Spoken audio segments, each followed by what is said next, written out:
चुनावी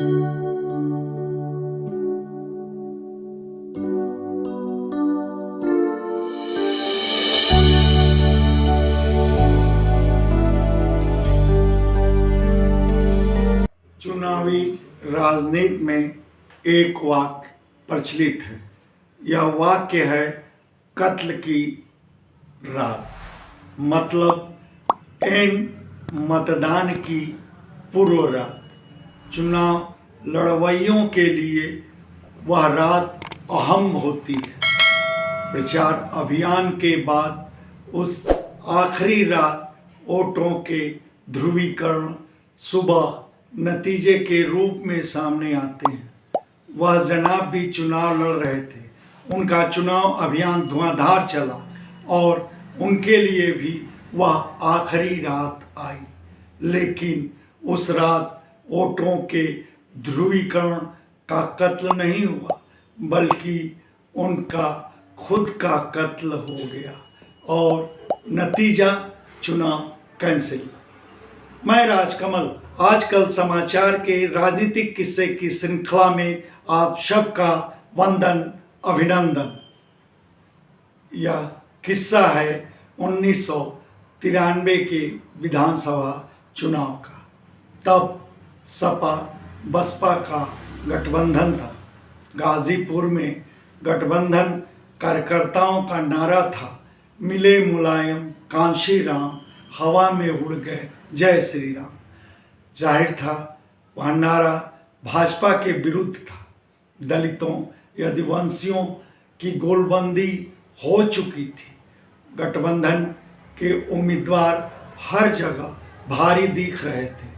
गाजीपुर सदर सीट पर गठबंधन के उम्मीदवार थे बसपा के विश्वनाथ मुनीम। उनकी भी जीत पक्की मानी जा रही थी।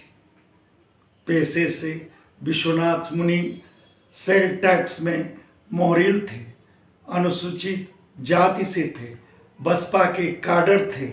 1991 में बसपा के टिकट पर सदर सीट से चुनाव लड़ चुके थे।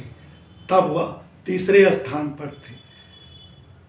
जब 1993 में सपा बसपा का गठबंधन हुआ, तब सदर सीट बसपा के खाते में गई और बसपा विश्वनाथ मुनीम को दोबारा मैदान में उतारी और आखिर में उस चुनाव की भी कत्ल की रात आई। तारीख थी 17 नवंबर 1993। विश्वनाथ मुनीम मतदान की तैयारियों को अंतिम रूप देकर उस रात अपने घर शहर के टेढ़वा मोहल्ला लौटे थे। घर में वह कपड़े बदल ही रहे थे कि दरवाजे पर नाम लेकर उन्हें किसी ने पुकारा। वह आवाज़ विश्वनाथ मुनीम को पहचानी सी लगी, सो वह जिस कपड़े में थे उसी में घर से बाहर निकले। आवाज़ देने वाला शख्स उनके कंधे पर हाथ रख बात करते करते उन्हें घर से कुछ दूर ले गया। कुछ ही पलों में गोलियां चलने की आवाज़ आई, जिसे सुन परिवार वाले और बतौर उम्मीदवार विश्वनाथ मुनीम को मिले सरकारी सुरक्षा कर्मी मौके की ओर लपके। मौके का नज़ारा देख वह सभी सन्न रह गए। विश्वनाथ मुनीम जमीन पर बेजान पड़े थे। उनके सीने में गोलियां लगी थी, जहां से खून रिस रहा था। उन्हें घर से ले जाने वाला वह शख्स भी लापता था।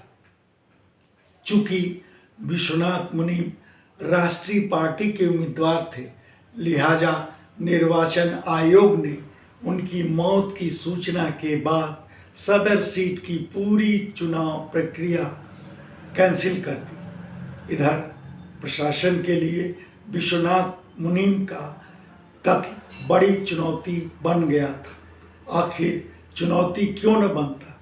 मतदान को लेकर पुलिस की चाक चौबंद व्यवस्था के बीच वह कत्ल जो हुआ था वह भी जिला मुख्यालय पर, चूँकि विश्वनाथ मुनीम के घर वाले न जान पाए थे और न देख ही पाए थे कि उन्हें घर से बुलाकर कौन ले गया था।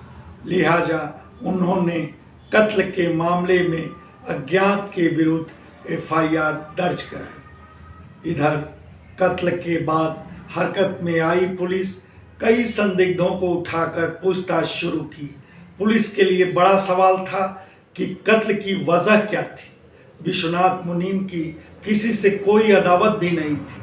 संदिग्धों से पूछताछ में पुलिस को कोई लीड नहीं मिल रही थी। बावजूद अपने अन्य स्रोतों के जरिए पुलिस इस निष्कर्ष पर पहुंची कि कत्ल के पीछे सियासत है। उस दिशा में पुलिस अपनी जांच आगे बढ़ाई। उस बीच सपा बसपा गठबंधन की सूबे में सरकार बन चुकी थी। सपा मुखिया मुलायम सिंह यादव मुख्यमंत्री बने थे, लेकिन विडंबना यह कि वह सरकार ही कत्ल के मामले में गाजीपुर पुलिस के हाथ पांव बांध दी। पहले गाजीपुर के तत्कालीन पुलिस कप्तान अरुण कुमार हटाए गए, फिर कत्ल की जांच पुलिस से छीनकर सीबीसीआईडी को सौंप दी गई। मजे की बात कि 2.5 साल बाद ही सत्ता के समीकरण बदले, सत्ता बसपा के हाथों में आई। मायावती मुख्यमंत्री बनी, फिर भी बसपा काडर विश्वनाथ मुनीम की हत्या का राज नहीं खुला। सीबीसीआईडी अपनी लंबी जांच के बाद न असल हत्यारे तक पहुंच पाई, न कत्ल के मास्टरमाइंड की ही पहचान कर पाई, और विश्वनाथ मुनीम के कत्ल का राज हमेशा हमेशा के लिए दफन हो गया। विश्वनाथ मुनीम के घर वाले भी क्या करते?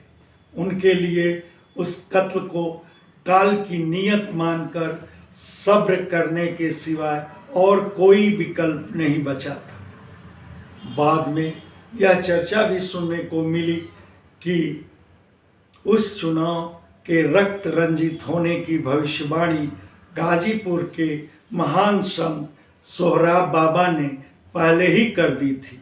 चुनाव में विश्वनाथ मुनीम के प्रतिद्वंदी जनता दल उम्मीदवार हसन मोहम्मद खां हसनू भाई अपनी जीत का आशीर्वाद लेने सोहराब बाबा के आश्रम नंदगंज पहुँचे थे। तब बाबा ने अपने अंदाज में बता दिया था कि चुनाव में खून बहेगा और चुनाव नहीं होगा, बल्कि उन्होंने एक डंडे पर मंत्र फूंक कर हसनू भाई को दिया था और हिदायत दी थी कि अपनी खैरियत के लिए वह डंडा बराबर अपने पास रखेंगे। खैर, गाजीपुर के राजनीतिक इतिहास में वह पहली घटना थी कि सदर सीट से अनुसूचित जाति का एक नेता पहली बार विधानसभा में पहुंचते पहुंचते रह गया, बल्कि इस कोशिश में वह दुनिया से ही चला गया। आज बस इतना ही। आप सबसे शीघ्र ही मिलेंगे एक नई चुनावी कहानी के साथ। तब तक के लिए हमें इजाज़त दें। धन्यवाद।